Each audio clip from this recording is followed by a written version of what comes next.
General Alexander A. Vandegrift, commanding the Marine Force, had set H hour for exactly 9:10 a.m. Precisely at H hour, the bombardment was shifted to inland targets as the first wave hit the beaches. Moving forward rapidly, the Marines passed through the coastal palm groves and established a perimeter defense to protect the landing of later waves. In the meantime, artillery was being hauled ashore to provide ground support. The next day, the Japanese airfield was captured, and as Henderson Field became a turning point of the Pacific War, where both ground and air Marines halted Japanese aggression. The first Marine amphibious assault of the 20th century had achieved its mission. This mission was repeated on other beaches throughout the Pacific: New Georgia, Macon, Bougainville, then Tarawa, where the amphibious tractor, the product of Marine Corps planning, helped make it possible for the Marines to cross coral reefs in the face of fierce enemy fire and turn disaster into victory. Each island became a step closer to Tokyo, Cape Gloucester, Roy Namur, Saipan, Guam, and Tinian. The assault of Tinian, 3 miles southwest of Saipan, was the classic amphibious operation of all time, perfectly planned and executed. The Japanese on Tinian strengthened their defense against the landing, which obviously had to be made on the beaches at Tinian town. But the Marines did not intend to do the obvious. Both ground and aerial reconnaissance revealed that there were 2 beaches at the extreme northern end of the island which were relatively undefended. One beach 60 yards wide, the other 160 yards wide. The Japanese commander, believing these beaches impossible for amphibious landing, strengthened his defenses in the south, while the Marines made careful plans to land in the north. To capitalize on this Japanese miscalculation, American bombardment was concentrated on the Tinian town area for several days. Naval bombardment and Navy and Marine Corps airstrikes ranged the length of Tinian, reducing enemy strong points.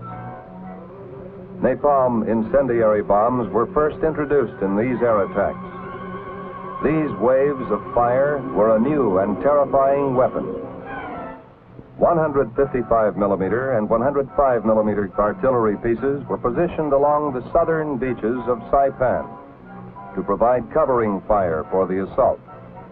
Lighter artillery pieces and anti-tank guns were loaded into amphibious vehicles to be moved from Saipan across the 3-mile channel to Tinian. The assault troops of the 4th Marine Division boarded LSTs and entered amphibious tractors deep in the holds of these ships while en route to the northern beaches of Tinian. To further confuse the enemy, the 2nd Marine Division was put into boats and ferried out to waiting transports at the south end of the island. These transports were to appear off Tinian town just before the actual landing at the north end of the island. Landing craft were to be loaded with troops and begin a fake run to the beach. This activity would cause the Japanese commander to commit his mobile reserve to the southern beaches. Meanwhile, the assault forces prepared to land on the northern beaches at 7:45 on the morning of July 24, 1944.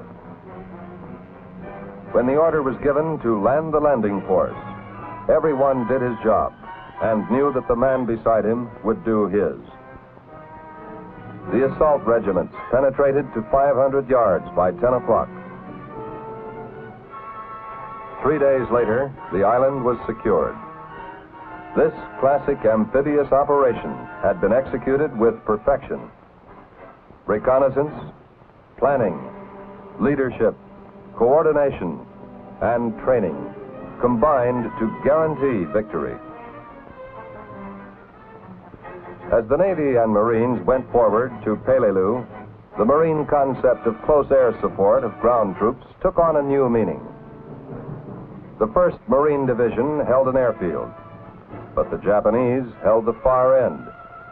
Marine pilots, in an ingenious action, took off, dropped their bombs at the end of the field, circled, and came back for more bombs and another round trip.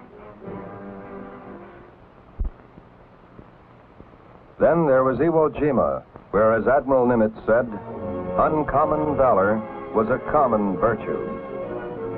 Then on to Okinawa, and victory in the Pacific.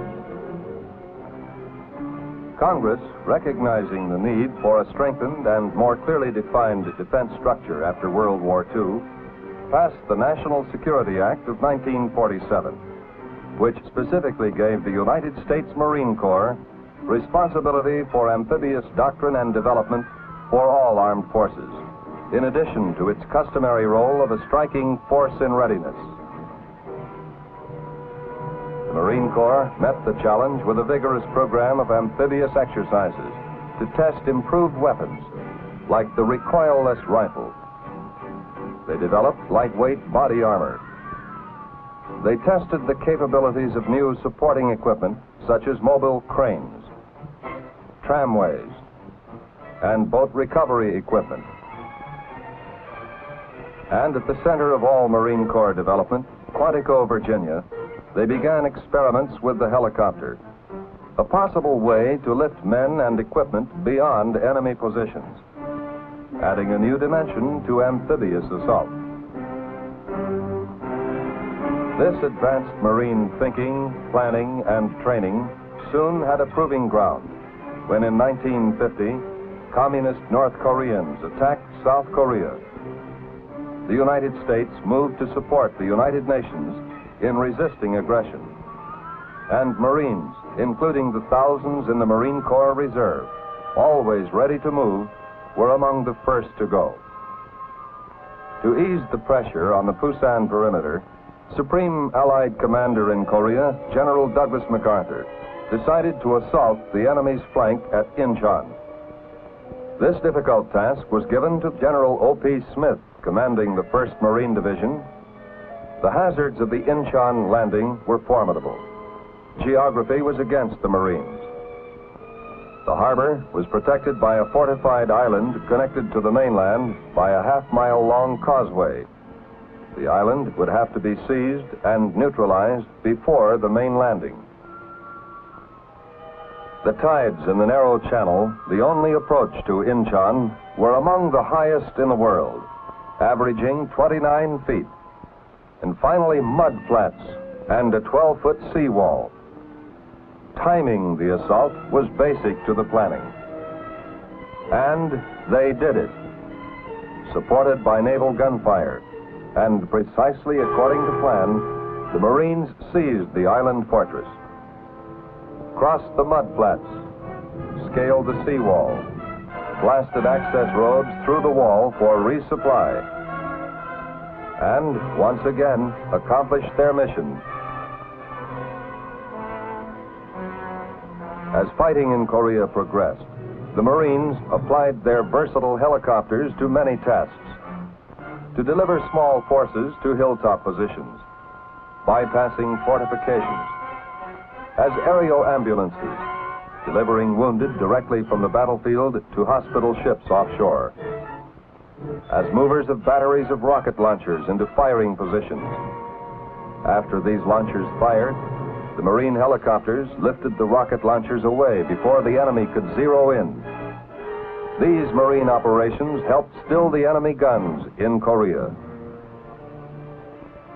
Back at Quantico, the Marine Corps studied ways of lifting entire landing forces to accomplish vertical envelopment of enemy positions.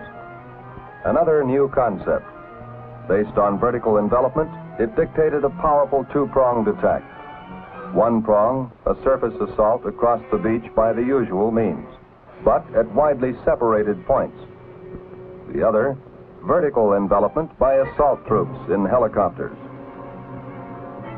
Marine divisions were reduced from 21,000 to 19,000 men, with increased shock and firepower capability. In cooperation with the Navy, USS Thetis Bay was the first aircraft carrier completely converted to support helicopter-borne vertical envelopment operations. It has been joined in the fleet by two other proud Marine Corps support vessels, the Boxer and the Princeton. Another example of Navy Marine Corps teamwork. The demands of modern warfare are being met through the adoption of new weapons and equipment. The one-man helicopter, designed for combat use in reconnaissance, observation courier, and limited logistic support missions. The mechanical mule, a combat vehicle capable of carrying equipment, towing artillery weapons, transporting troops, or carrying wounded. The Cobra anti-tank missile, which is guided to its target by electronic signals. Above the ground forces, providing air protection and close support of advancing troops, are the Marine Corps' high-speed, high-performance jet aircraft, flown by Marines.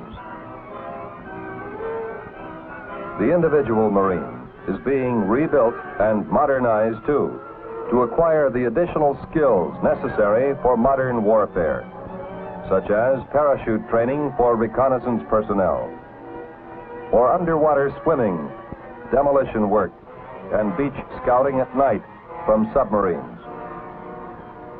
These training exercises sharpen the concepts and prove their worth. Marines are being lifted by helicopters from carriers 50 miles at sea in practice assaults, penetrating 50 miles into enemy territory and extending over a front of as much as 50 miles. The modern Marine Corps is a professional fighting force, determined that when, as in Lebanon, they are required within 24 hours to land to support American policy and protect American lives. When anywhere in the world the command is given, land the landing force, the United States Marines will obey and soon report, the Marines have landed and the situation is well in hand.